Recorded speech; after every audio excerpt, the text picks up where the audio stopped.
Welcome to Not Milk Never Milk. Subscribe if you're lactose intolerant.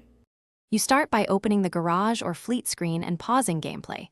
This puts controls in a safe state. Once there, choose the truck whose driver you want to change and note the driver slot number so you don't swap the wrong one. Make sure the replacement driver is hired and meets license or skill requirements. This prevents compatibility issues. While you're here, compare wages and stats so you replace drivers without harming performance or exceeding your budget. You now tap the driver slot and select Replace or Assign.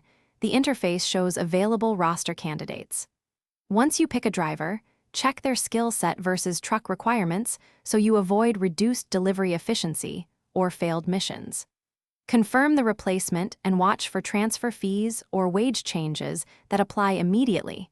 This affects your daily operating cost. If the game prompts reconfiguration, like cabin settings or load preferences, adjust those now so the new driver starts with correct defaults. Finish by saving changes and resuming play.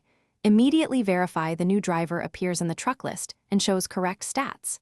Then assign a short job to test AI behavior, route choice, and cargo handling so you catch problems early. If the swap fails or the driver is missing, reload the last save, check that the driver is still hired and not on leave, and confirm there's enough money for transfer fees. If corruption persists, clear cache or reinstall the profile to restore correct roster data. Thanks for watching. If this was helpful, leave a like and consider subscribing. See you next time.